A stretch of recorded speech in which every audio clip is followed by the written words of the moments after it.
O convidado desta semana tem 22 anos e é o fundador da Be Your Change, uma agência de marketing criada quando tinha apenas 18 anos. Sim, ouviram bem, 18 anos. É de Paços de Ferreira e hoje ajuda dezenas de negócios e marcas por todo o país a crescer com estratégias de autenticidade e consistência, sempre com foco nos resultados. Tem também um podcast, Be Your Change Talks, e criou ainda o Shift, um programa que ajuda empreendedores e pessoas de alto desempenho a desbloquearem o verdadeiro potencial. Quem é a máquina de que estamos aqui a falar hoje? Senhoras e senhores, Diogo Leal. Obrigado. Máquina. Boa É isso descrição. mesmo. Diogo, muito bem-vindo. Bem-vindo, Obrigado. Diogo. E é surreal, pelo menos para mim, na introdução, aquilo que tem mais impacto é a questão de teres começado isto com 18 anos. E a minha primeira pergunta, vai ao encontro disto, que é qual é que é a grande diferença daquilo que tu sentes entre ti quando tinhas 18 anos e hoje? O que é que tu achas que tipo, foi a grande destaque e a grande diferença tipo, do percurso que fizeste, não é? Boa, excelente. Olha, antes de mais, obrigado pelo convite, parabéns pelo projeto, que eu gosto sempre de ver malta aqui a criar estes projetos e vocês têm aqui um estúdio muito, muito fixe. Obrigado. Olha, a grande diferença entre os 18 e os 23 é o acumular das experiências, só e apenas. Por isso, eu, para resumir, talvez numa palavra, diria que era a maturidade.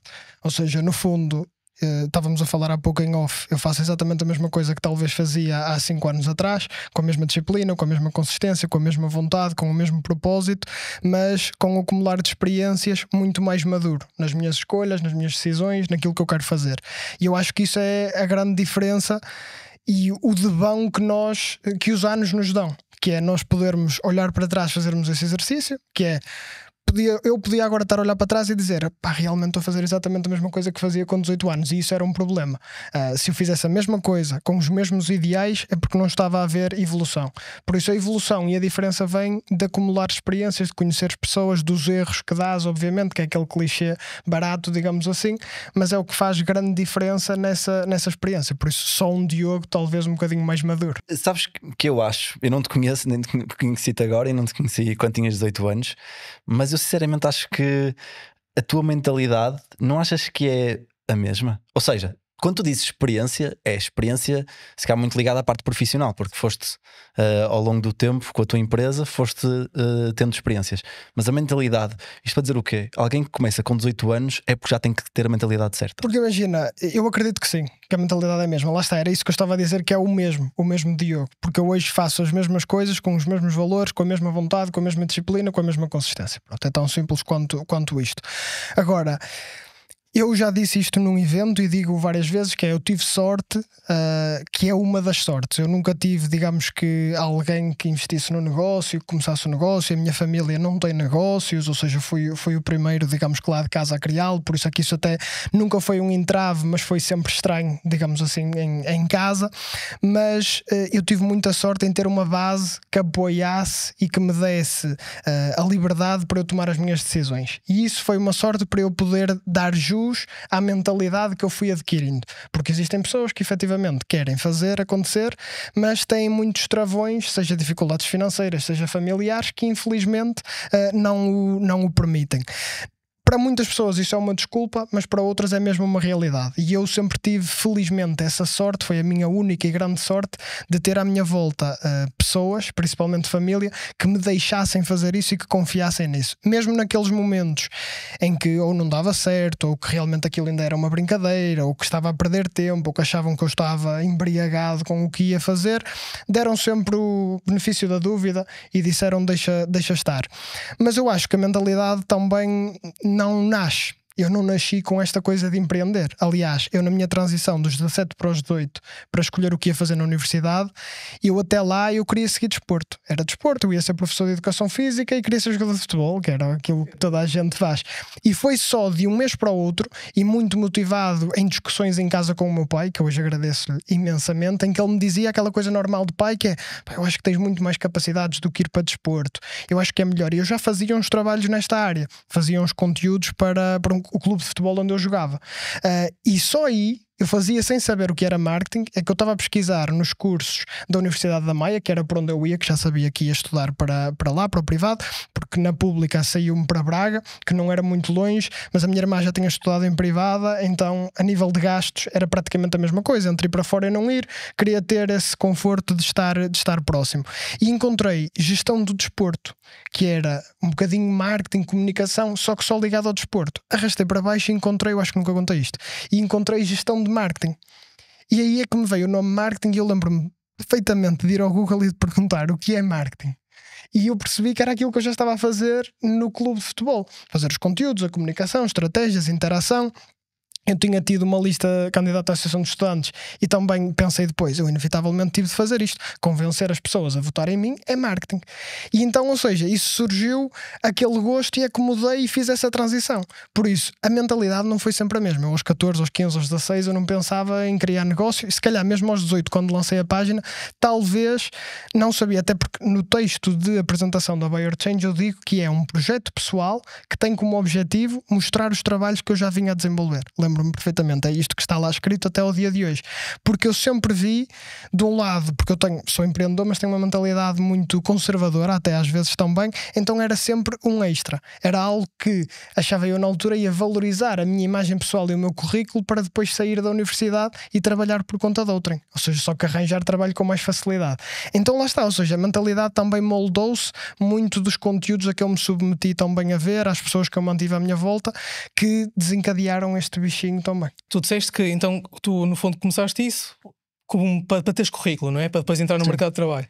Qual foi o momento em que isso mudou, que o plano mudou e tu disseste, foi isto, tem pernas para andar e é isto que eu vou fazer? Olha, eu quando lancei a Buyer Change foi um mês antes de entrar para a universidade, lembro-me perfeitamente, quando foi lançado a público em redes sociais.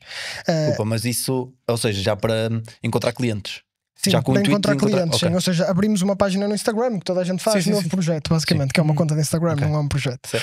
Então lançámos, lembro-me perfeitamente, nem fui eu que fiz os primeiros conteúdos da Buyer Change, que eu ainda não sabia sequer mexer em Photoshop, só mexia em Canva, tinha um colega meu, Francisco, que sabia mexer e ajudou-me ao meu lado a fazer numa tarde muito rápida. Ou seja, esses 3 anos deram o conforto que eu não precisava de adquirir clientes rápido para justificar algo, então fui fazendo o trabalho também de uma forma como ela deve ser feita, que hoje eu acho que as pessoas quando começam projetos querem tudo para ontem e vão muito na rapidez, que eu lancei há um mês já tenho que ter clientes, e eu fui fazendo as coisas muito passo a passo, muito como eu tinha verdadeiramente de fazer, sem pressão, e eu acho que isso ajudou. Por isso, aos 2 anos ou a 1 ano e meio, eu lembro-me que estava no 2º ano da universidade e já ganhava um valor financeiro que nenhuma empresa me pagava, era matematicamente impossível, e eu hoje tenho empresa e sei que provavelmente também não o faria.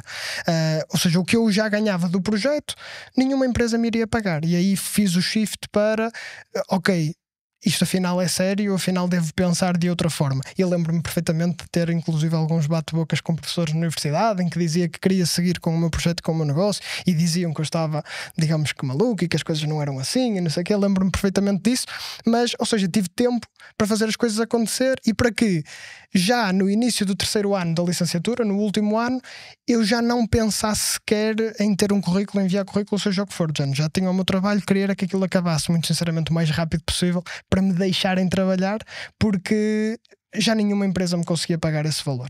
Mas olha, chegar a um nível, eu diria que chegar sozinho, tão novo, até ao nível de um ordenado médio português, que acho que é 1.400, se não me engano. Talvez bruto. É super difícil, principalmente quando acabas de sair do secundário.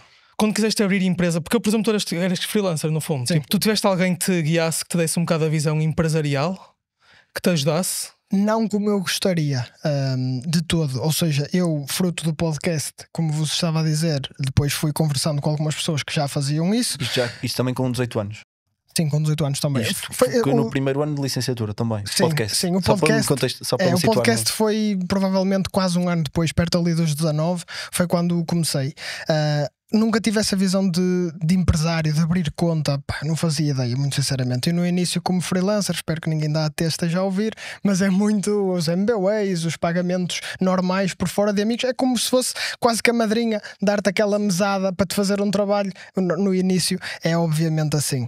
Depois, obviamente, começou a ficar mais sério já nessa altura, quando eu percebi que estava a fazer dinheiro. Depois tive de me, junto de um contabilista, que ele me ajudasse nesse sentido.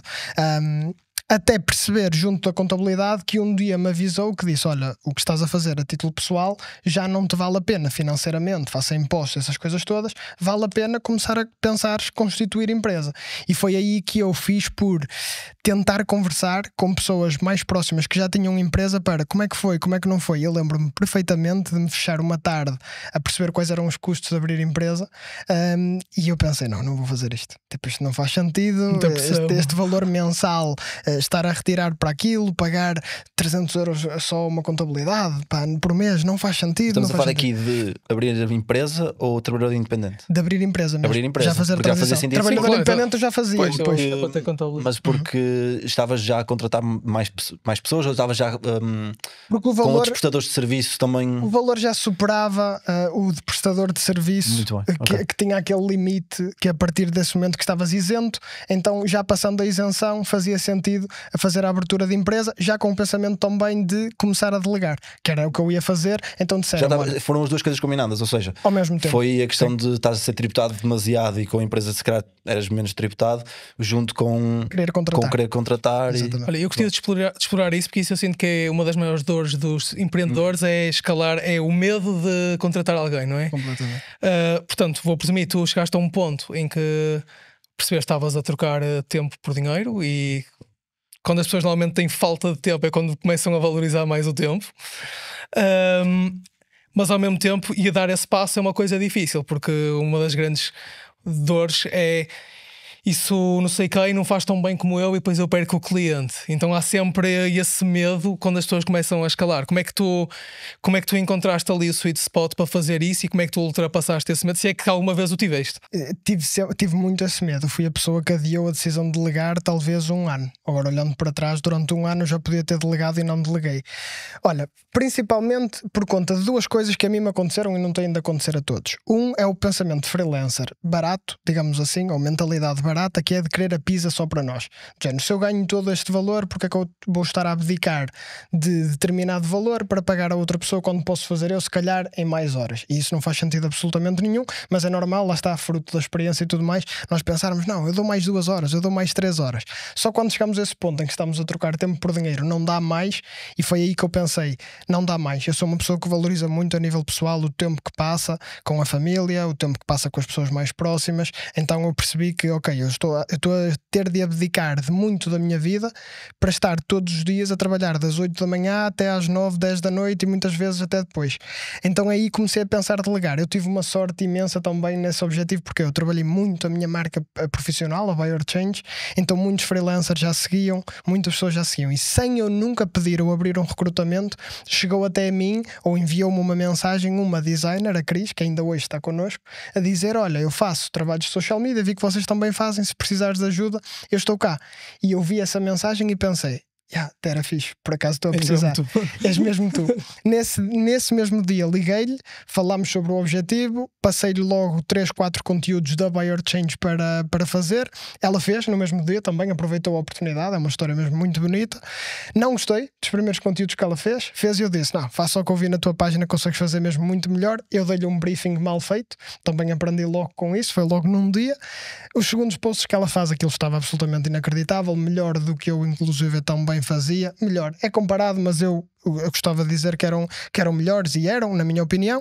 E a partir daí começámos, e eu, numa ótica muito medrosa, cheguei-lhe a dizer: eu vou passando post a post, e em 3 meses ela já estava efetiva interna na Buyer Change. Mas eu tive muito esse medo, que é: não vão fazer como eu, não vão fazer na rapidez que eu quero. Depois, eu acho que é o descomplicar, porque olhar para um post, eu punha um bocadinho mais para a esquerda, eu punha um bocadinho mais para a direita, mas isso tu nunca vais conseguir controlar, e quem toma a decisão de passar de freelancer para empresário tem de ignorar essas pequenas coisas, valorizar a qualidade, mas ignorar isso, porque há pessoas que podem querer decidir ser freelancers para a vida toda e muito bem. Agora, quem efetivamente quer criar uma organização, ter pessoas e etc, tem que estar focado noutro tipo de coisas, processos e tudo mais, e não nessas, vou-lhe chamar mesquinhices, que só atrasam o desenvolvimento dos projetos. Como é que foi esse primeiro mês então com a pessoa? Olha, percebi que foi muito fixe por causa do tempo, porque comecei não a ganhar tempo para não fazer nada, que é esse muito dos problemas quando se delega, que achamos que agora vou ter tempo para passear. Mas para focar noutras tarefas que eram precisavam já essenciais. muito tempo de atenção. Sim. Lado processual, lado de organização. Na altura eu lembro-me perfeitamente que fiz essa transição para a Cris e a minha namorada, a Soraya, estava tão bem a sair do seu caminho educativo, digamos assim, de universidade, e então ajudou tão bem, entrou tão bem, ou seja, depois ao delegar a uma perdi aquele medo, deleguei a outra, e ela fez toda a construção daquilo que são processos, o Trello, criou um Trello para os clientes e tudo mais. Então aí é que comecei verdadeiramente a constituir valor e a constituir empresa e organização, e foi muito melhor porque lá está, desde o início que nós nos demos efetivamente bem. Eu valorizo imenso a comunicação e a liderança, imenso, tipo, nós, o que é para dizer é para ser dito, o que é para falar é para ser falado, não levarmos os desaforos para casa, digamos assim. Por isso lá está, sempre tivemos uma relação imensamente saudável. A Cris vai fazer agora 2 anos na organização e eu sei que posso dizer isto abertamente porque está extremamente contente. Nós falamos constantemente sobre isso, e evoluiu como profissional de uma forma gritante, e isso é o que me deixa tão bem contente, porque eu quero ter pessoas na organização que cresçam tão bem e que não estejam lá só a ganhar dinheiro ou em troco de dinheiro, porque isso também é trocar tempo por dinheiro, e isso é o que me deixa mais feliz. Agora, foi provavelmente, que é isto que toda a gente diz e eu ouvia e não acreditava, foi o passo mais importante que eu dei nos últimos anos, foi delegar, mas eu andei muitos anos a evitar, a deixar andar para a frente. Muita gente tenta uma vez e corre mal e fica tipo, pá, isto não é para mim, vou voltar para freelancing. Atenção, eu ainda sou um bocado assim, ainda fico meio de pé atrás. É uma das coisas que eu estou agora a desenvolver, é isso do aprender a largar, tipo, não ser tão micromanager e essas coisas. Mas uma coisa que eu tenho andado a aprender é que muitas vezes quando corre mal não é porque a pessoa que está a fazer o trabalho é incompetente, ou é porque nós fomos maus a comunicar aquilo que queríamos. O que me leva também agora à pergunta de quão importante é um bom briefing dentro da empresa. Completamente. Para mim é a fase mais crucial de sempre. Porque, e nós, no mercado criativo, temos muito, como é que eu ia dizer, a tendência a dizer que a culpa foi do cliente ou que a culpa foi da pessoa que fez, e andamos sempre a tentar atribuir culpas. E às vezes não, às vezes está na comunicação, às vezes está no briefing. O problema às vezes não está no cliente, sempre, não é? Quase sempre está na comunicação. O problema muitas vezes não está no cliente, está na pessoa que fez um mau briefing. O problema muitas vezes não está na pessoa, está no cliente que não preencheu o briefing da forma que deveria ou não deu as informações que deveria. Foi só, faz-me isto, quero um logotipo, como, pá, verde e amarelo e coloca 2 linhas. E nós fazemos e depois cria uma letra. Ou seja, não se sabe, por isso captar um bom briefing e muito comunicação entre todos. Assim como aconteceu com a Cris. O problema não era dela, mas eu olhei para os conteúdos, para os primeiros conteúdos, e ela sabe, e eu disse, não. Para isto não, eu mantenho e continuo. Não me deu aquele momento wow, tipo, ei, grande coisa, ficou muito fixe. Até porque foi para a página da Buyer Change. Mas porquê? Porque eu lhe tinha dito, olha, faz este conteúdo. Foi literalmente assim. Mas quando eu lhe disse, olha, faz este e este, mas eu lembro-me perfeitamente, um dos posts era uma imagem minha, como se fosse um polvo, que era a agarrar várias coisas nas redes sociais. E ela depois fez esse conteúdo e colocou-me uns tentáculos e etc. Ficou fenomenal a nível de design. Mas porquê? Porque eu lhe soube passar a ideia que eu queria. Se eu não lhe dissesse, ela não vai simplesmente adivinhar por osmose ou por outra coisa qualquer. Ela tipo, eu sei que é isto que ele quer fazer. Por isso, muitas vezes o problema está nessa comunicação, e eu acredito que a maior parte dos conflitos que existem nas empresas, mesmo entre equipas e etc., está 100% não só no briefing, mas na comunicação entre eles, sem dúvida. 100%. E com clientes a mesma coisa? Sentes o mesmo com clientes? Completamente. Claro, é aquela questão da gestão de expectativas. Mas eu queria... Mesmo a nível de trabalhos, tu nunca, tipo, eu sinto que é um bocado o teu trabalho, tu também sacares do cliente o que é que ele quer. Muitas vezes ele não sabe, mas é o teu trabalho descobrir o que é que ele quer. Fazeres a pergunta certa para ele descobrir o que é que quer. Ajudá-lo a chegar. Vocês não sentem que às vezes há clientes que genuinamente não sabem o que é que quer? Não. Aliás, eu não quero dizer a maioria, mas uma grande porcentagem.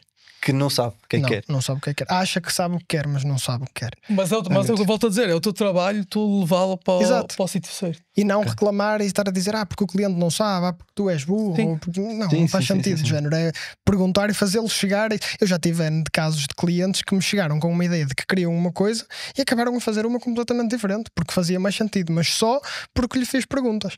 E não é nós, como especialistas, dizermos tu precisas disto, sem contexto. Primeiro temos que ter o contexto, fazer as perguntas, avaliar e dar as ferramentas ao cliente, porque eu costumo dizer isto muitas vezes. Vamos imaginar que isto é no mercado da saúde, de nutrição. Eu vou trabalhar uma marca pessoal de uma nutricionista. Se tu me pedires agora um plano de nutrição, eu não te o apresento, eu não te vou dizer se tens de comer aveia, se tens de comer fruta, se precisas de beber mais água, porque eu não sei, não é o meu trabalho. Posso ter opiniões, posso falar com o ChatGPT, mas eu não sei. Assim como a nutricionista não me pode dizer se deve publicar 3 ou 4 vezes por semana, se é mais Reels ou se é mais carrosséis, porque ela não sabe, então tem de pedir ao profissional. Por isto é muito uma confiança entre profissionais e cada um saber em que lugar está, e muitas vezes nós não sabemos em que lugar estamos, e muito problema também do que eu falei do ChatGPT, porque hoje somos todos especialistas, basta fazermos uma pergunta e ele dá-nos uma resposta, muitas vezes enviesada, e então aí é que o briefing e as perguntas são boas, que é para fazer o cliente perceber, às vezes ele próprio entende e pede desculpa, e aí é que tem de ser. Mas há clientes também que não querem entender, há pessoas que não querem perceber quais são as realidades, e aí são os chamados clientes tóxicos, digamos assim, e é nosso trabalho também deixar ou ir para um profissional que os faça entender que seja melhor, ou seguirem o caminho que eles querem da melhor forma. E lá está, mais uma vez, não quero dizer que eu seja melhor ou o cliente seja pior ou vice-versa, é só o caminho que os negócios tomam, que as pessoas fazem. Exatamente. Falaste logo da primeira coisa que disseste foi de marca pessoal, de trabalhar com alguém que quer nutricionista. Foi o exemplo que deste. Trabalhas muito com isso, marcas pessoais, é o teu grande. E tu também trabalhas muito de outra forma. Tu trabalhas mais com a parte audiovisual. Tu trabalhas menos com a audiovisual, certo? É mais redes sociais, conteúdos. Ok. É 60-40, 60%. Eu diria que agora 50-50. Marcas pessoais, marcas empresariais. Mas temos muitas marcas Desculpa, pessoais. podes repetir outra vez? Temos 50-50. 50-50? Mas sempre para falar de marcas pessoas, vamos falar da dele, meu. Gosto, não, eu eu sinto que tu tens ganho na marca pessoal. Lá está, depende. Tu que se calhar acompanhas e lês as coisas, porque Diego, digamos assim, não é uma grande marca pessoal. Tenho 5.000 seguidores, para o que as pessoas todas olham, não é grande. Opa, mas eu acho que não tem a ver com isso. Mas tu tens consciência há sobre qualidade isso. E quantidade também. Exatamente. É isso, mas tu tens consciência sobre isso. E o problema é que cada vez mais está-se a perder essa consciência. Mas marca pessoal é mais difícil. Principalmente no teu caso aqui, tipo, diria que o foco não é ter o máximo de seguidores possível, é mais tipo ter seguidores qualificados que consomem realmente o conteúdo e que depois tipo dá para converter. Até porque para ter seguidores é muito rápido. É hoje que eu chego aos 10.000 seguidores, ou compramos, ou estratégias mais enviesadas, ou o que quer que seja, e acontece muita gente que depois fica enviesada com isso e faz mesmo esse tipo de estratégias. E existe o comprar seguidores, e às vezes nós damos um scroll nos seguidores e é o Mohamed para aqui, Mohamed para ali. E acontece, para ver, e não é por isso. E há formas antes havia formas de comprar números e hoje há formas de comprar de outra forma, com giveaways ou o que quer que seja, e isso é zero. Eu prefiro, lá está, ter 100 seguidores que queiram ler e leiam aquilo que eu digo e que saibam aquilo que eu passo de conteúdo, do que ter 100.000 que não querem saber, ou porque deram um like e repostaram um post porque queriam o iPhone que eu estava a fazer de giveaway e depois deixaram de ver e deixam de seguir. Exatamente. Por isso é muito esse. Mas para agora build up aqui no tópico da marca pessoal, eu acredito muito numa coisa que eu agora tenho falado até com bastantes pessoas sobre isto, com até pessoas, estou a dizer, tipo, pessoal que está no mercado de trabalho a trabalhar para empresas. Eu acredito muito que nós até agora vimos os tradicionais CVs, não é? Em papel, depois passámos um bocado para o LinkedIn, e agora diria que o LinkedIn é que se calhar é a ferramenta principal para empregos e isso, mas eu acredito muito que a marca pessoal é o CV do futuro, que eu acho que toda a gente daqui a uns tempos vai ter que ter uma marca pessoal, porque mesmo para uma empresa é muito mais aliciante. Vamos pegar aqui, por exemplo, no teu exemplo de engenharia. Isso. Engenharia civil. Se tu estiveres a candidatar para uma empresa de engenharia civil e por acaso vão ver as tuas redes sociais e tem um perfil em que fala e comenta as notícias e as novas trends e da engenharia e conversa e não sei o quê, o outro é eu nos copos com os amigos, não sei o quê, o recrutador vai olhar para os dois currículos ou para as duas redes e vai ficar, vou com este gajo que está a viver mesmo a cena. Mesmo que tenha um currículo, se calhar melhor porque teve na empresa XPT ou etc. Exato. Se calhar tu ponderas, ou tipo, não, porque vê-se paixão, não vê-se paixão, vê-se uma pessoa que respira. Por isso é que eu te ia agora lançar a pergunta: quão importante para ti é a marca pessoal e quão importante é que achas que isso é para o futuro? Olha, para mim é um no-brainer entre escolher essas duas pessoas. Por muito que pudesse haver um arrependimento, depois perceber, olha, o dos copos era efetivamente melhor e tinha mais experiência. Mas dificilmente se engana. Eu fui a pessoa que há 5 anos atrás não comecei por marca pessoal. Se me perguntasse, hoje farias? Talvez. Hoje a consciência é maior sobre marcas pessoais. Na altura comecei logo e não me arrependo por marca profissional, até porque eu sou apologista das ideias das empresas, que ela é feita ou para ser herdada ou para ser vendida, ou para falir neste caso. E eu já ouvi muitas vezes dizer isto, é verdade, falir não é a opção, ser herdada eu não quero controlar o que os meus filhos vão fazer, por isso ser vendida é o objetivo. Inclusive eu falei sobre isto com o João Mafra, que estávamos a falar há pouco, e quando ele disse isto fez-me todo sentido. E por isso eu comecei por marca profissional, já por conta disso, para criar um ativo de valor que eu pudesse eventualmente ou vender num futuro muito longínquo, de longo prazo, ou criar efetivamente valor e uma marca reconhecida. Marca pessoal, não fui obrigado, porque demorei mais tempo do que eu queria até a abrir, porque há 2 anos é que eu desbloqueei a minha página pessoal do Instagram. Ela era uma página privada e eu metia exatamente o que eu queria da minha vida, e ainda hoje o faço, só que obviamente contando histórias e tendo um pouco de estratégia que também temos de ter a nível de conteúdos. Agora, qualquer pessoa, seja trabalhador por conta de outrem, trabalhador por conta própria, seja o que for, deve trabalhar a sua marca pessoal, porque é isso que vai valorizar a que ela entre numa empresa a ganhar um salário de 1.200 ou de 1.500. É essa a grande diferença. E muitas vezes não está, cada vez mais, não está se trabalhou 3 anos numa agência, se trabalhou 5 anos noutra agência, está nas opiniões que dá, naquilo que fala, no que faz, na identidade que tem, no cuidado que tem com as redes sociais, porque isso, a própria empresa quer pensar, eu quero ou não estar associado a esta pessoa, porque no fundo é essa pessoa. Quando eu escolho, por exemplo, um account no mercado das agências, eu, pelo menos, é assim que olho, eu tenho de ter muita confiança na pessoa. O account fala muito mais com os clientes do que o CEO. Todos os dias está lá nas trincheiras a responder às alterações e etc. Então tem de ser uma pessoa que faça minimamente match com os valores da marca, que se apresente de uma forma bem apresentada, etc. Dentro do seu estilo, obviamente com liberdade. Tenha brilho no que faz, não é? Exato, mas que tenha vontade de fazer melhor, de fazer diferente. E isso muitas vezes vê-se, e eu sempre que recebo, agora nestas fases de recrutamento que estamos a aumentar a equipa, a primeira coisa que eu vou ver, aliás, eu já deixo no post que não quero que me enviem CVs. Se me enviarem CVs, eu automaticamente descarto o e-mail, faço mesmo esse trabalho, só vejo portfólio e pessoa, digamos assim. Mas assim, redes sociais? Só vejo portfólio de trabalho que já tenham feito. Ou então em vez de pessoa. enviarem um CV, enviam-te um portfólio de trabalho. Sim, de trabalho. Ou então, se não tiverem trabalho em si, enviam efetivamente as redes sociais, o LinkedIn, algumas opiniões que tenham dado, etc. Se não tiverem nada, lá está, têm que fazer alguma coisa para trabalhar, porque não tem nada aqui então que os diferencie, que me faça querer falar com eles. E depois há muitas opções criativas. Há malta que, olha, eu reuni há pouco com uma pessoa que passou a fase de recrutamento inicial, que me enviou um CV com metade do CV desfocado, que dizia desbloqueia para saberes o meu potencial, ou vamos reunir para desbloqueares o meu potencial. Foi uma ideia criativa, isso já apareceu no LinkedIn. Exatamente. E eu pensei, ok, para saber o que ela faz ou o que já fez, eu tenho que reunir com ela para saber, e ela ali pode explorar de forma mais próxima valor. Por isso há muitas formas de te apresentares a empresas, mas marca pessoal é aquela que vai existir sempre, e marca pessoal não se trabalha, já existe. Seja o pessoal que não tem redes sociais, que neste momento vive numa caverna, seja o que for, tem uma marca pessoal que é ele. Agora, já a trabalha porque já existem pessoas com percepção sobre ele. Ele pode mudar, aprimorar ou não. Agora, marca pessoal todos os tempos. Para um mortal, ou seja, a minha pergunta não vai em contra daquilo que estás a dizer. Porque para mim, marca pessoal, ou seja, é presença digital, vamos dizer assim, são coisas diferentes. Sim, exato. São coisas diferentes. Certo. Então vamos dizer assim: alguém que não tenha presença digital, um portal que não tem presença digital e que vai ter contigo e diz: e eu concordo com aquilo que estamos a dizer, que nós estamos aqui a dizer, que a marca pessoal é importante e no futuro vai ser tipo uma coisa muito importante. Como é que eu faço? E eu sou uma pessoa normal. Vamos dizer o mesmo, sou um engenheiro civil normal, como um mortal. O que é que eu faço agora? Essencialmente perceber o que é que tu queres fazer.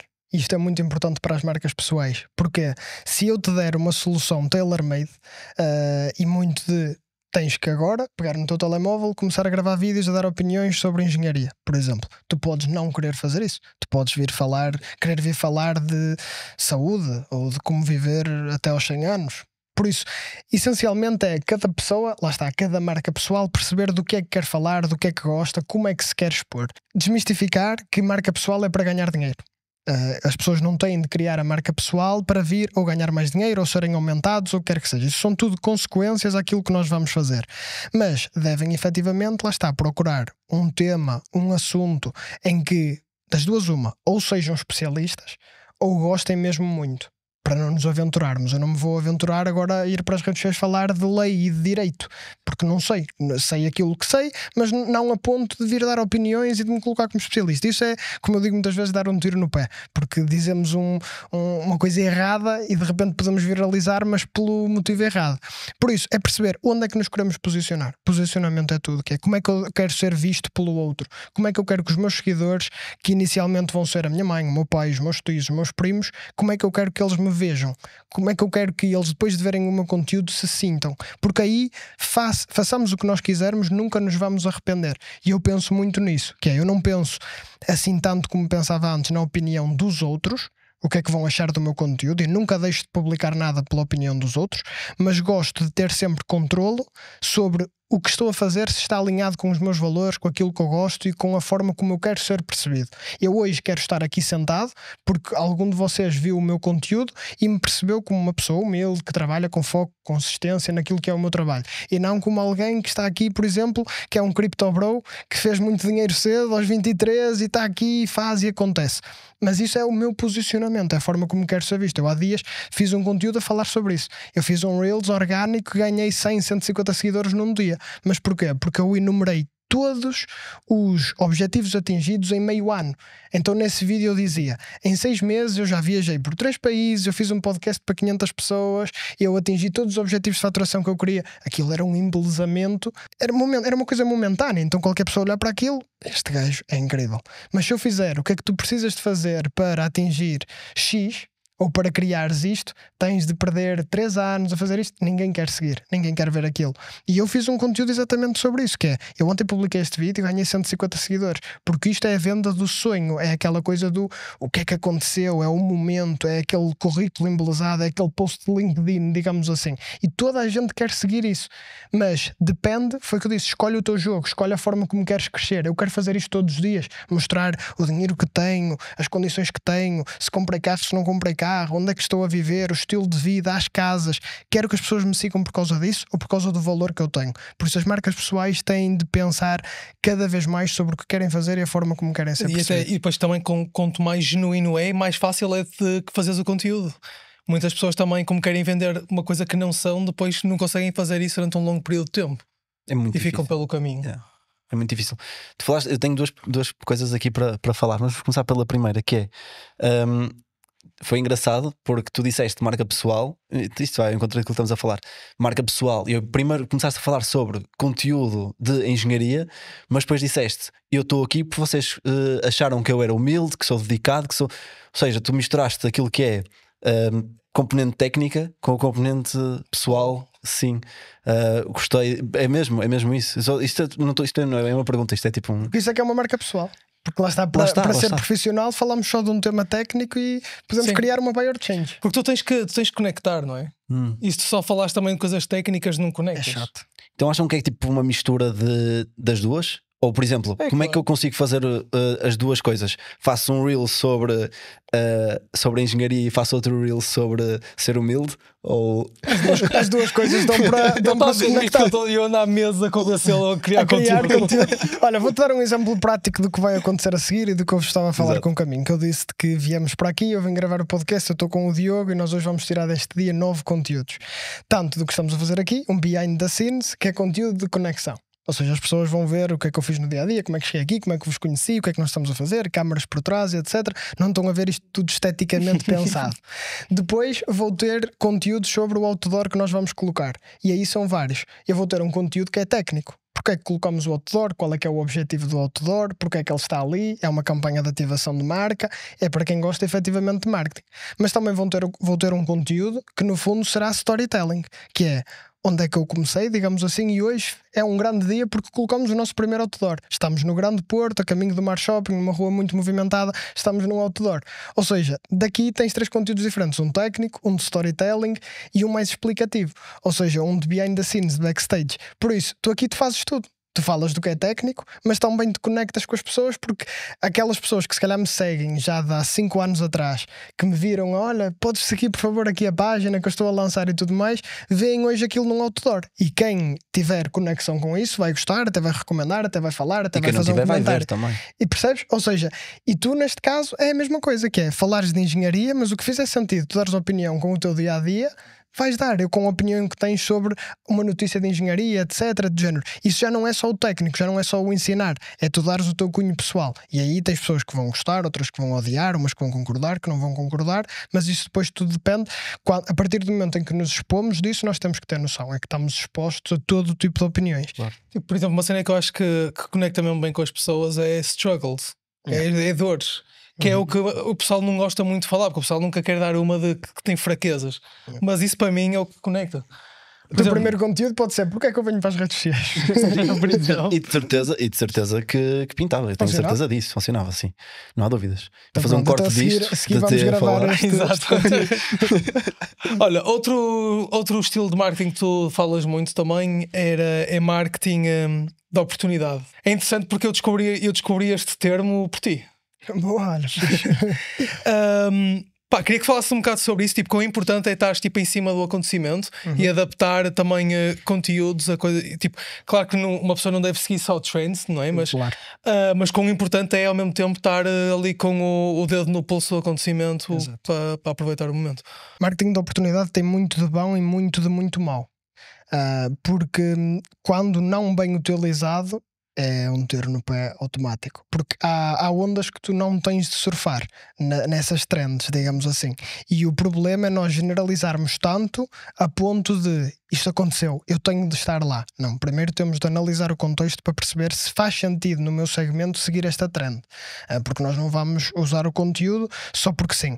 Agora, é uma estratégia que eu obviamente gosto muito, porquê? Porque dá para seres altamente criativo, e é uma coisa que acontece no momento, como por exemplo o anel da Georgina, e tu podes, passado 2 segundos, 2 minutos, 3 minutos, teres um post sobre isso e o pessoal automaticamente vai se conectar muito. E eu fiz um vídeo mais específico sobre essa estratégia com a questão dos Coldplay, que tinha acontecido, e que fizemos mais ou menos 7, 8 conteúdos para alguns dos clientes. Nós temos 40 contas que fazemos a gestão de redes sociais, só 8 que fizeram um post sobre isso. Não porque os outros eram piores clientes para terem um conteúdo sobre os Coldplay, mas porque não fazia sentido para o segmento deles. Porque se eu tenho alguém, por exemplo, que fala de nutrição, como é que eu vou adaptar? Até posso, mas é muito aquele conteúdo de agora estou para os nutricionistas, eu vou vender. Estou só a falar de nutricionistas, mas como é que eu vou? Se calhar vou usar aquela estratégia só porque sim. Ou vou inventar aqui qualquer coisa e colocá-los com um prato na mão. É forçado e as pessoas sentem. E tens o exemplo disso que é Control, que não é nada forçado e as pessoas já esperam que conteúdo é que ele vai fazer. Tipo, eu lembro-me perfeitamente dessa estratégia que o Lidl fez, e foi incrível. E no post do Lidl havia comentários a dizer: estou à espera do post da Control, do género. Isto é de uma diferenciação absurda, as pessoas já estarem à espera, mas porque eles adaptam a um contexto que é um bocadinho fácil de adaptar. Tu consegues colocar sexo em tudo, digamos assim. É muito isto. Então, e é um tema que todas as pessoas gostam, ou porque é um tabu, ou porque não é, ou muitas pessoas são super extrovertidas, outras são super introvertidas, mas riem-se na mesma disso, e nós não podemos olhar para a Control e dizer: eu vou fazer isto na minha marca. Não faz sentido. Agora, eu gosto pela questão da criatividade e do momento, porque as atenções estão só viradas para aquilo, e se tu lá está, num dia em que as redes sociais estão inundadas de traição dos Coldplay, vens com um conteúdo de 3 passos para o teu marketing ser eficaz, as pessoas vão dar scroll. Mas se tu disseres tipo 3 passos para nunca traires um cliente, ou um cliente não te trair, etc., vai ser muito melhor e a pessoa se calhar vai parar, porque viu a imagem, vai se adaptar, vai se rir, vai comentar, vai partilhar. Como o Lidl, que colocou eles com um folheto a verem as promoções ou uma coisa qualquer. As atenções estão para ali, é orientar para ali. Marketing da oportunidade. E agora também fizeste-me lembrar daquela do IKEA. Quando encontraram o dinheiro sim, os 75 mil na estante, estava tudo a olhar para ali. Mas como é que isso funciona na empresa? Ou seja, aparece essa oportunidade não sei se és tu que fazes o clique, como é que é? Tipo, virás para o pessoal para tudo. Isto aconteceu. Para Qual é o nosso ângulo? Acabou. Olha, marketing de oportunidade, no meu caso, surge muito de uma forma hipernatural. Na maior parte dos casos, até este momento, era muito eu, surgia muito de mim. Nesse caso dos Coldplay foi quando se fez o shift para começarem eles também a pensar, porque eu próprio lhes fomentei isso, porque eu senti que eles ficaram à espera do que eu ia dizer, ou das ideias que eu ia ter. Eu não, vocês também sabem, vocês também pensam, por isso bora dar ideias e inputs para isso. E a partir do momento em que nós estamos atentos, surge-te. Porque se tu, para mim tudo é conteúdo. Se eu for agora na estrada eu consigo, aliás, estava a acontecer isso, se me apontares uma câmara eu começo a falar porque a estrada é um caminho e no marketing tens de fazer não sei o quê, e se for sempre a mesma velocidade tens de ser consistente. Podes pegar em tudo para fazer conteúdo, absolutamente tudo, podes inventar. E quando há marketing de oportunidade, mal surge alguma coisa, se estiveres atento, surge-te. Tu vives a tua empresa diariamente, sabes que a tua empresa faz X, então é aquilo de género. Nós criamos a Wavely e aconteceu a questão do anel da Georgina e nós colocamos qualquer coisa como e tu também dizes sim à onda do digital. É muito simples, o nosso objetivo é a onda do digital, também dizes sim a surfar esta onda, a trabalhar connosco, e foi algo que foi a estratégia mais básica inclusive que nós fizemos, e essa confesso que foi um bocadinho só para aproveitar a onda, não foi nada extremamente criativo, mas é muito estares atento. E nesse momento dos Coldplay foi numa hora. Nós estávamos todos a trabalhar, a fazer as tarefas. Eu disse, malta, olha, aconteceu isto, já há pessoas a aproveitar é hoje, publicar, porque marketing de oportunidade é hoje, se for amanhã já não vale a pena. Eu disse, amanhã já não vale a pena, por isso ou fazemos agora ou não fazemos. Nós já temos obviamente templates e posts de clientes com a nossa identidade prontos a alterar, que acaba por ser fácil, o processo está montado, porque deleguei e preocupei-me com isso, mas estando montado, nós o quê?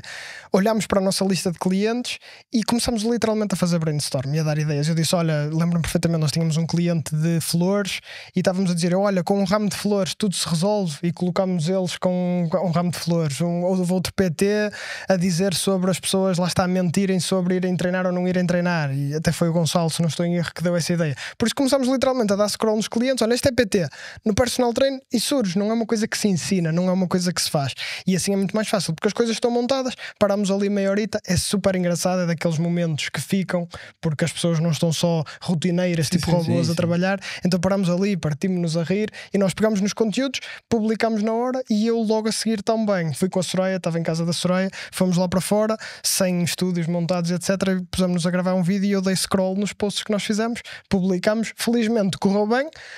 Mas há conteúdos que nós fizemos de marketing de oportunidade que toda a gente ignorou e tipo, que é isto? Não percebi. Ou ainda é tão atual, tipo, foi tão agora que isto ainda não está trend para se falar. Ainda não foi para as massas. Por isso é muito de momento e é muito de teste, porque não quer dizer que marketing de oportunidade seja o caminho. Tu agora falaste na Wavely, que é, podemos dizer, um novo negócio? Sim, agora sim, okay. É uma consultora. Queres explicar um bocadinho esse projeto? Porque eu sei que tens isso e também tens a Shift. E eu agora gostava de entrar um bocadito no resto que também tens a acontecer. Boa. Que é muita coisa. Boa. Olha, a Wavely não é um objeto brilhante, porque eu já criei projetos que eram um objeto brilhante e que lá está, ou seja, nós olhávamos e eu é para ali, agora vou fazer aquilo, e só me desfoquei da realidade. Hoje só criei e lancei a Wavely, já com equipa, já noutra estrutura. Eu lembro-me perfeitamente de lançar a Buyer Change e o meu processo interno era um WhatsApp. A Wavely tem um ClickUp, já tem tudo, tem um Slack, tem tudo já direitinho, porque a maturidade, como falávamos ao início, é outra para negócio. E criámos num sentido de fazer vou-lhe chamar uma spin-off à Buyer Change, porque nós tínhamos dentro da Buyer Change alguns serviços de marketing que incluíam automações, websites demasiado complexos, que não era o foco que nós queríamos ter como posicionamento, e aquilo estava só a distrair. Isso sim estava a ser um objeto brilhante, porque vinha um cliente pedir-nos um website e nós, ou eu dizia que não entregava e ficava com aquela sensação de FOMO, tipo, estou a perder a oportunidade porque era serviços que eu podia vender, ou então aventurava-me, como aconteceu uma vez, a fazer um website e ele não ficou bem. Passou, o cliente gostou, mas não foi aquela coisa que eu entreguei e disse, pá, isto está absolutamente incrível. Mas ao longo do tempo, por ser da área, fui entendendo que todas as pessoas vinham ter comigo e diziam, eu contratei um website, paguei 3.000 euros, 4.000 euros, ele ainda não está terminado.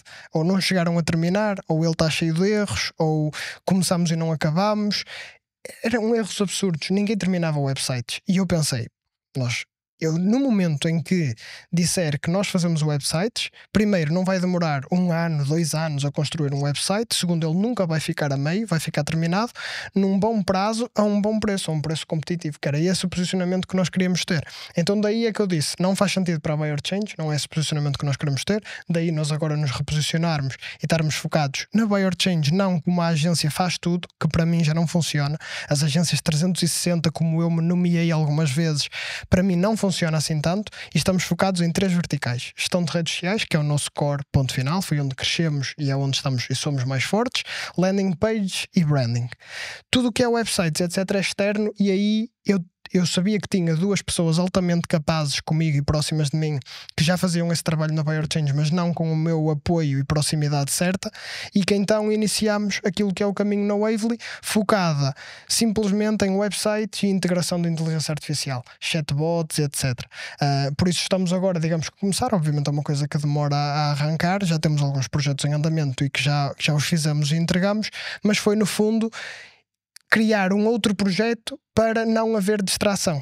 E isto pode parecer ambíguo, mas foi retirar a distração de algo que merecia atenção. Mas curiosidade, isso são 2 empresas diferentes ou são 2 marcas diferentes? São 2 coisas completamente diferentes. São marcas diferentes.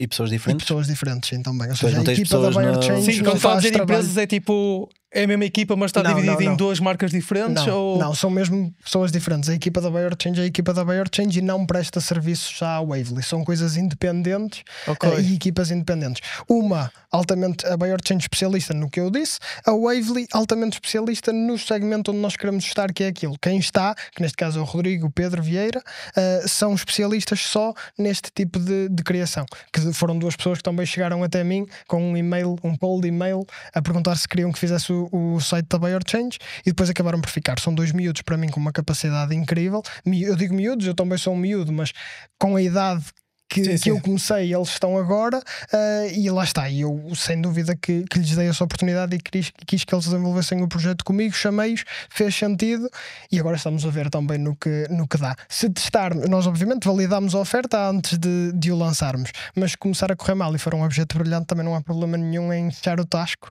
fechar a porta e dizer, olhem, não deu, porque esse é o menor dos problemas dos empreendedores. A Buyer Change, tipo, foca-se em landing page. Eu achava que landing pages e websites eram um bocado a mesma coisa. Eu ia-te perguntar agora, qual é a grande diferença. Na verdade o foco é que é diferente, ou seja, nós focamos as landing pages num sentido muito mais de conversão, ou seja, a landing page eu costumo chamar na brincadeira a dizer que é um mini website, que tem as informações só que o cliente precisa para entrar e para sentir eu quero comprar de ti, eu quero deixar um contacto, eu quero falar com esta pessoa. O website é uma coisa muito mais complexa, que hoje já não é tão utilizado como há uns anos. Toda a gente cria um website, mas porque cria, não tinha um objetivo. A landing page tem um objetivo de conversão e o website é muito mais de dar a conhecer. Então nós focámos-nos mais nesse aspecto porque sabemos que na parte das landing pages conta muito o design para a conversão, e nós somos muito fortes no design, na construção de identidades, e nós conseguimos criar um ecossistema de marca, que é esse o nosso objetivo da Buyer Change, que é a imagem que tu tens nas redes sociais, tu tens a mesma na tua landing page, que é em todos os sítios que tu entres da minha página, tu tens uma consistência visual. E na parte dos websites, na minha visão, para longo prazo, é muito mais a integração de chatbots, de inteligência artificial, tem que ser alguma coisa diferente, alguma coisa clicável, e não só o normal, sobre serviços, marcas, esse tipo de coisas. Então a grande diferença foi essa. É um serviço muito mais à frente. Muito e a mais nível premium, processual é mais eficaz entregar uma landing page do que um website. Um website muitas vezes, por falta de processo, fica, lá está, 1 ano, 2 anos, fica em falta de informação, fica depois vê-se e fica encostado no canto. E Por isso curiosidade, para quem é que é uma landing page e para quem é que é um website tão completo como esse? Olha, um website acredito que seja também para toda a gente, porque tem que dar a conhecer aquilo que é o projeto, pode não ser a prioridade. Por isso, o website é para toda a gente, pode não ser a prioridade no momento. Landing page é que eu acredito que toda a gente devia ter, seja marca pessoal, seja marca empresarial, que venda um serviço ou um produto. Neste caso, mais para serviços. Produto é mais loja online, etc. Mas para serviços tem de ter.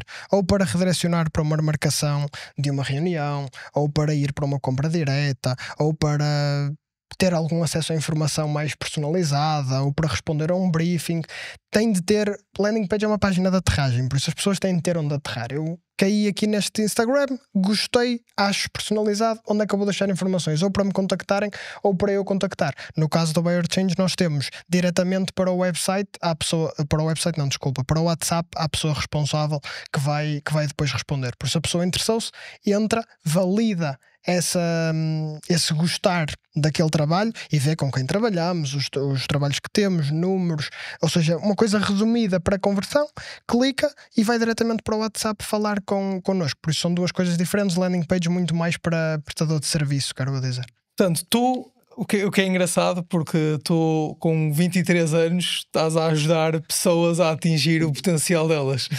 Porque é que tornaste isso uma missão tua? E número 2, como é que tu chegaste à conclusão que também serias um bom professor? Porque em tudo que é formações, tipo, tens que no fundo ser professor, não é? Para mim, o mercado das mentorias são efetivamente um problema. Porque achas isso? Abriu-se demasiado o mercado. Trouxeram-se muitas opções e há muito mentor que não serve para mentor. E isso é espalhar doença. Porque eu tenho também aqui uma opinião sobre. E eu concordo, há muita porcaria aí. Muito. Mas isso acontece quando uma coisa torna-se popular e há muita quantidade. Mas eu por acaso acho que o mercado das mentorias é ótimo. Acho que sim, dúvida, essa partilha de conhecimento que agora qualquer pessoa tem acesso. E ainda há bocado estava a dizer que tinha começado este podcast, na altura comecei a empreender e sentia-me sozinho. O facto de existir essas mentorias e tu conseguires ter acesso a pessoas e essa partilha de knowledge leva-te muito mais à frente, porque eu acho que as universidades hoje em dia não fazem o trabalho delas direito.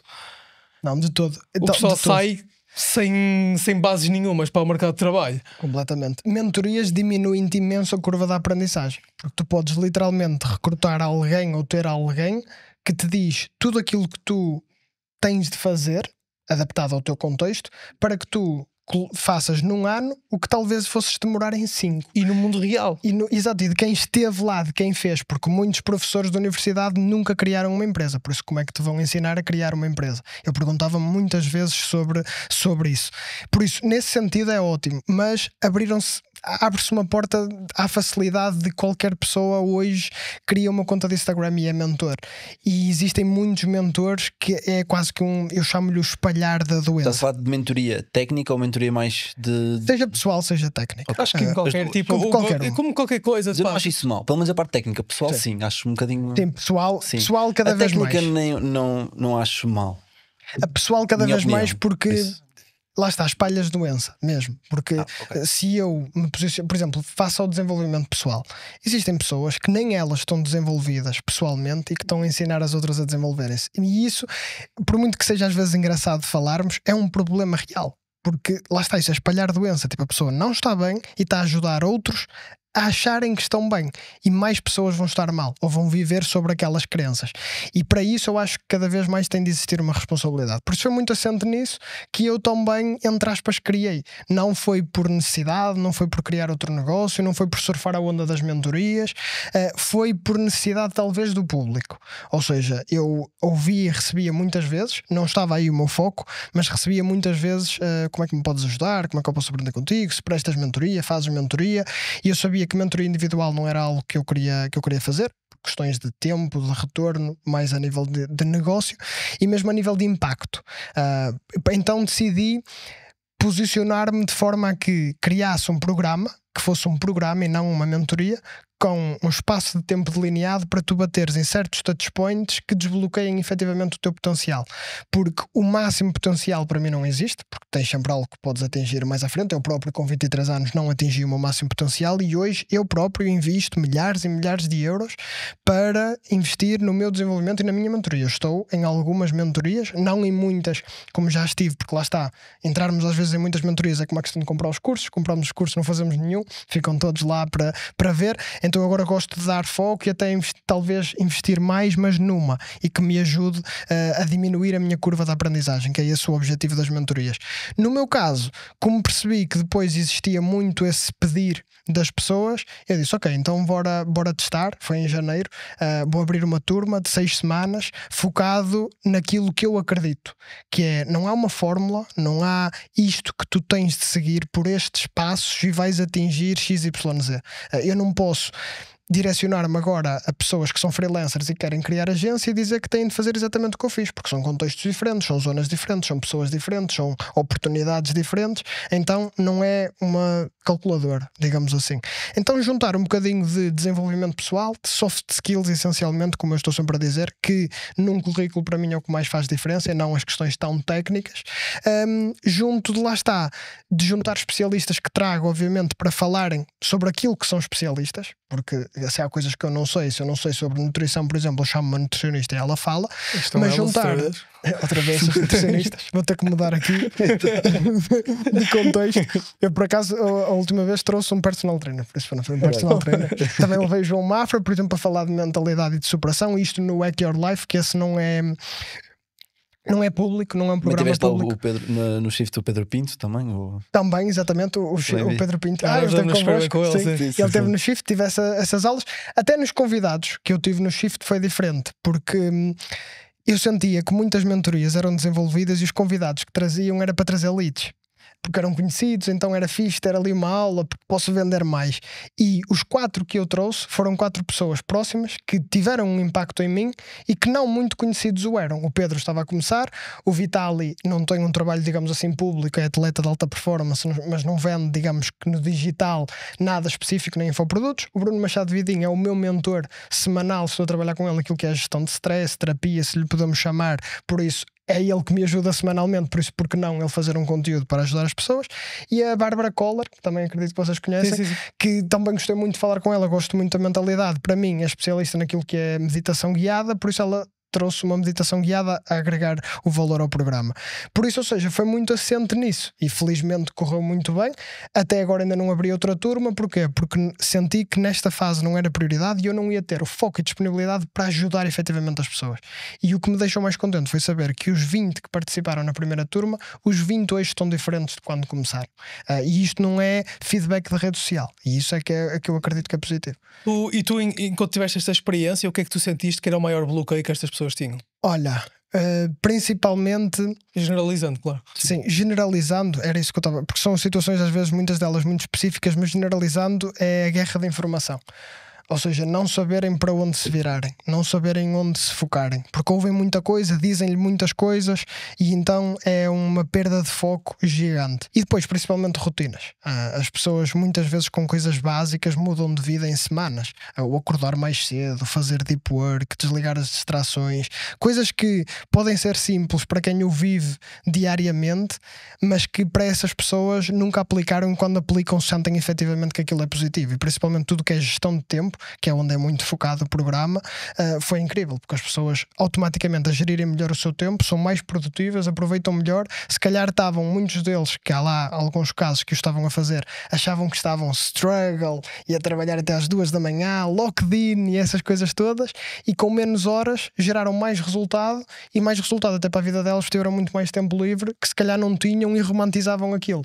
Por isso é muito expandir de consciência e ganhar clareza sobre aquilo que se deve fazer e não ficar bêbado com a informação de redes sociais. E muitas pessoas que estavam lá estavam bêbadas com redes sociais porque lá está, liam tudo e aceitavam tudo aquilo que liam, e isso é um problema. Portanto, tu neste momento tens, diria eu, 4 projetos. Tens 2 empresas, um podcast e uma mentoria. Sim.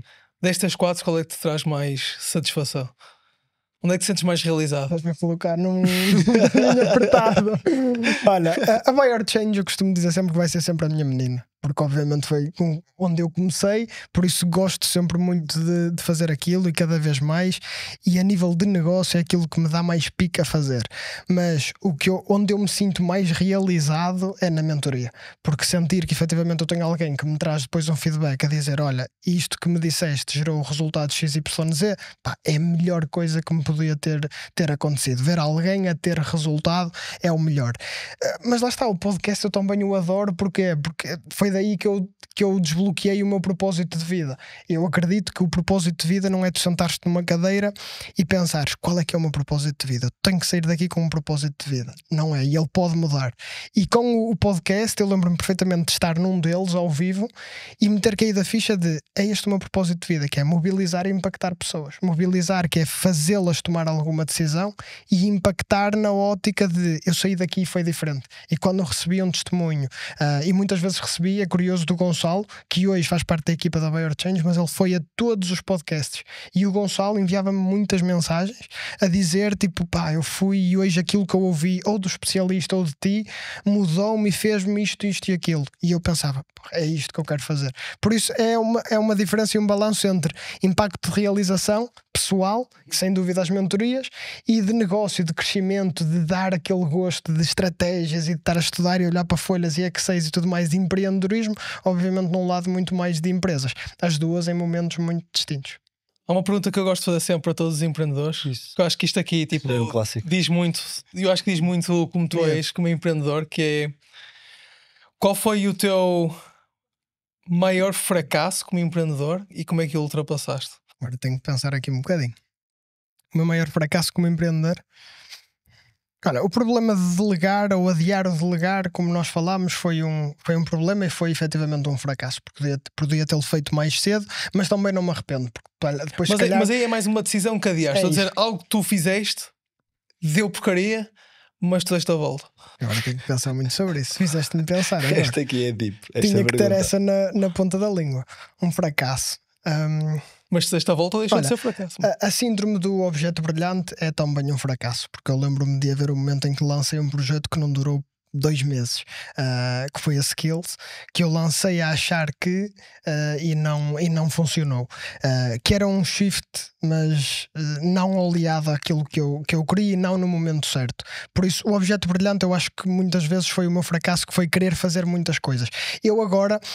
Aquilo que tu disseste há pouco é, tu tens 4 projetos, mentoria, 2 empresas e tudo mais, eu estou a ouvir e isto no meu subconsciente estava assim, epá, isso não é incrível, não me digas isso, que isso não é incrível. Porque já em alguns momentos eu achei que ter sucesso era fazer e ter muitas coisas, tipo ter 10 empresas, criar N de projetos, e não é foco numa só coisa, digamos assim, e só fazer as coisas quando a estrutura e a consciência está bem montada.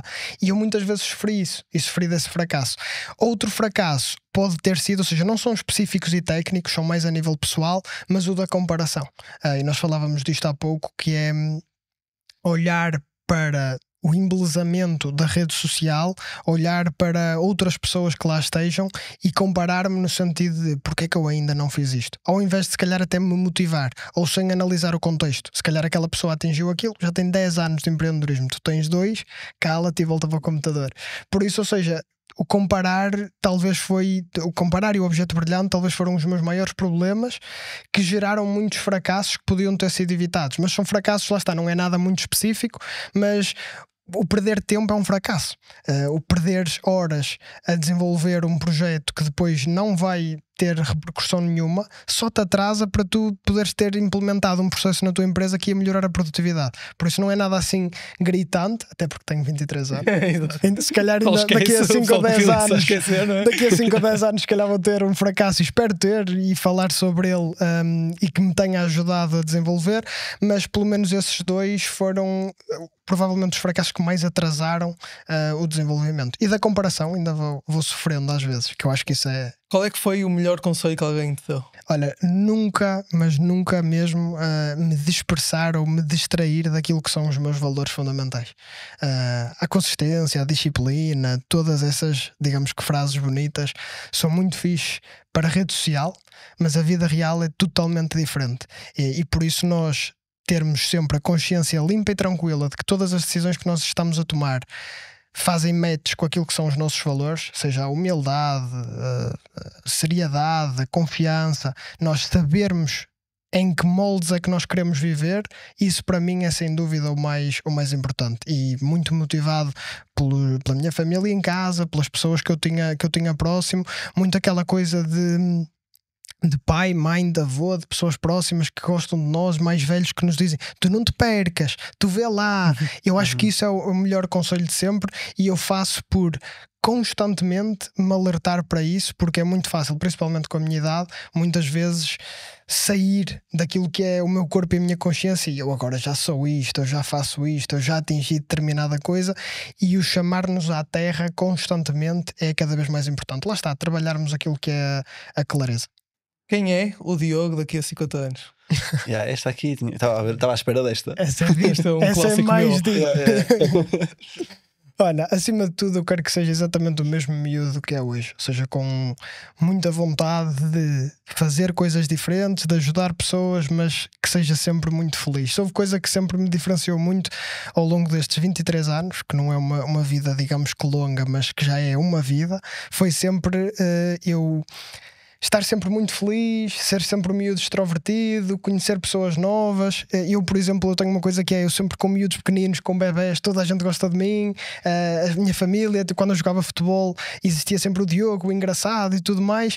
Por isso, daqui a 50 anos tenha uma agência, tenha uma empresa de engenharia, seja um nutricionista, faça o que eu fizer daqui a 50 anos, que eu seja na mesma um miúdo feliz, e que nunca saia, e espero ter sempre pessoas à minha volta, quando eu não tiver o discernimento para o saber, que me alertem e que me façam descer à terra para aquilo que eu sou, de onde é que eu vim, aquilo que eu faço, ser sempre muito humilde, mas que seja efetivamente feliz, porque eu acho que não está na faturação que temos, no crescimento que temos, ou o que quer que seja, está na felicidade que nós temos no caminho. No caminho nós vamos estar sempre, daqui a 50 anos, seja quando for, nós vamos estar sempre. E aproveitar o que estávamos a falar a cada vez ali há pouco tempo, que é aproveitar o hoje, principalmente, que é... Eu já vivi muito a pensar nos 50 anos, nos 10 anos, nos 25 anos, fazer esse plano. Eu tenho esse plano, mas cada vez mais deixo o plano na gaveta. Porque primeiro pode mudar de um ano para o outro. Num ano tu podes mudar completamente a tua vida. E depois, se nós vivermos sempre a olhar para a frente, e infelizmente recentemente tivemos aqui 2 exemplos, o Diogo Jota, o Jorge Costa, que são... Acontece isso todos os dias, infelizmente, mas são os que tiveram mais repercussão para nós nos alertarmos para isso. E eu conhecia neste caso, ou seja, eu lembro-me de jogar no Passos e ver o Diogo Jota. Eu, quando eu vi aquela notícia, eu lembro-me que estava numa formação, e eu lá está, eu perguntei-me: para quê? Ou seja, muitas vezes nós estamos chateados, para quê? Estamos a trabalhar tanto, para quê? Estamos a distrair-nos, para quê? Por isso, cada vez mais, viver com felicidade, mas hoje. Por isso, daqui a 50 anos eu quero fazer exatamente a mesma coisa que faço hoje. Não profissionalmente, se calhar, não sei, mas que pessoalmente eu faço o que estiver a fazer, estou a aproveitar hoje e estou a ser feliz hoje. Porque eu estar a viver com base naquilo que eu vou ser daqui a 10 anos e não aproveitar, eu nunca sei quando é que amanhã ou depois me pode eventualmente acontecer alguma coisa, que estamos sempre sujeitos, e de repente os sonhos vão-se num abrir e fechar de olhos. E agora ficou deep, mas eu acho que é muito por aí. Mas gostei muito dessa resposta e faz todo sentido. Diogo, muito obrigado por teres aceito o convite e por teres sentado aqui connosco hoje. E estou muito curioso, com 23 anos já foi certinho, tu vais parar cá outra vez, não te preocupes. Sim, exatamente, estou muito curioso. Obrigado. Obrigado, parabéns pelo projeto também. Conhecemos-nos há 1 hora, 10 minutos atrás, e também gostei muito do que vocês estão a fazer, do que vocês estão a construir. Por isso, lá está, daqui a 5 anos marcamos outro. Bem, não tenho dúvidas. E vamos juntos todos. Claro que sim. Obrigado. É isso, obrigado.